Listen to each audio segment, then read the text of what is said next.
Hello, ladies and gentlemen. This is Boxing Unlimited here once again, and today we're going to be talking about the fights coming up next month.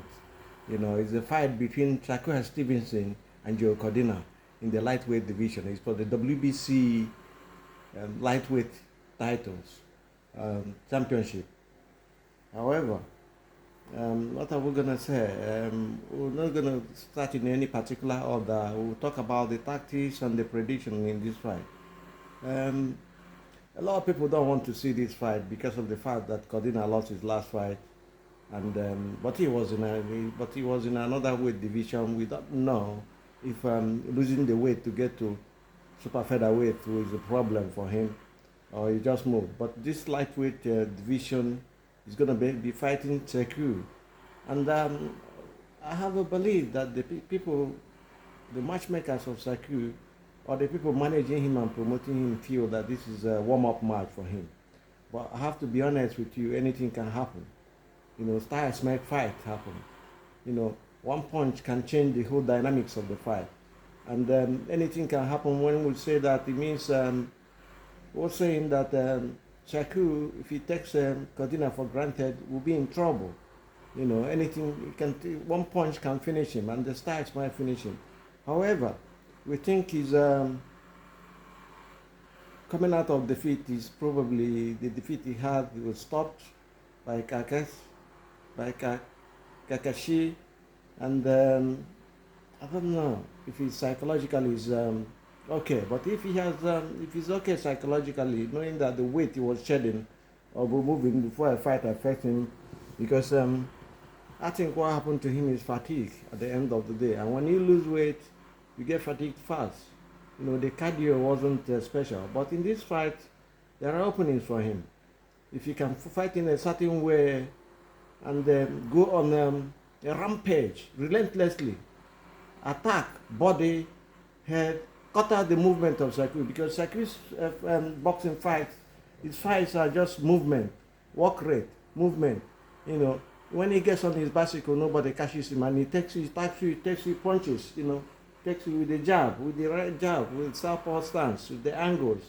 So if he can close up on that movement and increase his work rate and attack the body of Shakur, which I've never seen anybody do, if you can attack it, it has a chance. Because things happen in boxing, we've seen it happen. There are upsets up and down everywhere. We saw when Joshua lost, nobody expected him to lose. Even Tyson Fury, well, I wouldn't say, if you watch Muhammad Ali against George Foreman, everybody thought he was going to be blasted out in that fight, but it never happened that way. There's so many other fights that you see things upsets happen.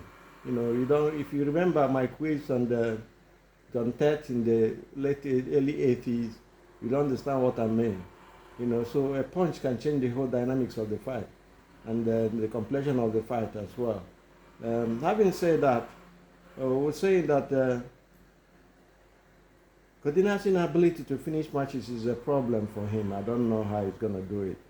Stevenson, the intensity in which, that is if Cordina fights in a certain way, if he comes with that intensity, pressure, and punches, from all angles, combinations, not giving Shakur Stevenson any space again, no space, no gap, close it up, fight on the inside, attack him, relentless attack, round after round. You break him down. He's a human being. He's not no boxer is unbeatable. Let me use that word.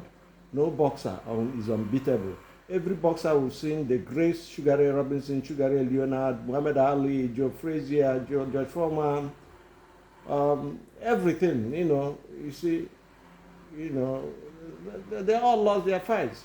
Nobody. The only person who has remained unbeaten is Mayweather and Rocky Marciano. Rocky. We don't want to talk too much about that and waste the time. We're talking of Cordina and Stevenson. Cordina and Stevenson is going to be a good fight, no doubt. The ability to face adversity and adapt to it is going to be a plus for both boxers. I'm talking both ways, no particular order. We're saying the tactics that will be used today by both boxers to win this fight, and we're saying that Joe Cordina has a chance.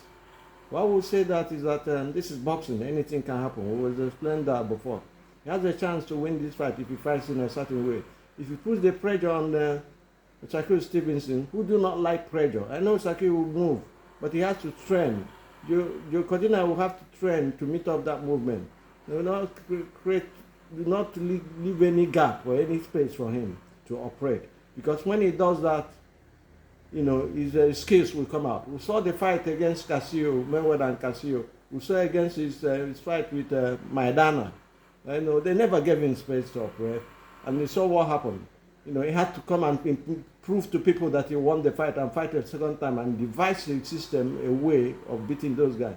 If you do not give an intelligent boxer, a talented boxer space to operate, what you've done is just nullified him. You've taken his soul away. And then you can do anything to him if you want, if you're capable of doing it. So that is what we want Cordina to do if you have a chance. But if he doesn't do that, Stevenson will pick him up gradually every round and dismantle him, and put pressure on him on the back foot. So if you come in, disregard all those punches. After all, Stevenson is not a concussive puncher, so you do not expect him to take you away with one punch. All you have to do is just build your cardio, make sure you're not fatigued and fight in a certain way. In a certain way, you're coming with uppercuts on the inside, you're coming with blows to the kidney, you're coming to blows with the liver, you're coming with several types of blows, variety of combinations, variety of blows everywhere. And you're coming straight on the solar plexus, when you dog, because it's a southpaw. Angles must have to be taken. Accuracy of punches is very important here. You don't have to waste punches, because if you do, what it does to you is to make you tired and make you lose confidence. So you have to be very careful. You have to be educative in your attack, educative in your defense, and defense is a very, very good thing. You have to bob and weave, to get in. Cordina has a chance, no doubt about that. I'm saying this, and you only hear it from Boxing Unlimited. If he goes in there and fights timid, he loses. But if he goes in there and fight head-on, with confidence, with variety of punches, with accuracy of punches, and the pressure, relentless pressure must be there for you to beat Shakur. That is the only way to defeat him. A moving boxer, a boxer who's got skill, that the only way to beat him is by pressurizing him. Making his game plan. There's a blueprint on how these things happen. It's been shown over the years that if we pressurize a boxer who is skillful, his skill will diminish. You diffuse the skill. And that is what Cordina has to do to win. But having said that, we will say that Cordina, this has come too early for him after a defeat. We do not know how he is psychologically, we will see what happens. But we believe that Shakur Stevenson will be too much for him. He will devise a way to win. Unless the pressure is so relentless and the punches coming are so obvious. Because Cordina has got a very good left hook. If he can operate and it goes to the body and then turns up to the head. We've seen so many boxers do that and win. But we do not know anything about Cordina's condition, whether the weight drain he was doing then before was a problem, or whether he was just overcome or he was beaten, or he was tired or fatigued at the end of the day. Whatever the problem is, if he comes in there bold and not timid, he has a chance. For me to say this is, the chance is complete when he lands his blow and makes Shakur miss, which is a very difficult job to do. We know Shakur. Today we're still going to say that Shakur Stevenson is former Olympian, silver medal in 2016 in Rio, and he's been a champion in 3 weight divisions. It's not an easy fight for Joe Cordina. For him to accept this fight, there must be something there. Either the money or the whatever, I don't know. Or he sees something in Shakur that he can upset. Let us see what happens. But for Boxing Unlimited, we will say Shakur wins a decision. because he's a master class boxer. He's way ahead, and well, we do not know what your views are. On the comment section, we'll go there, but we will tell you your views. We'll respond to it. Tell everyone you come with your questions, we'll answer, and all the things there. Do have a nice day. We'll have to stop here. Do have a nice day, and God bless.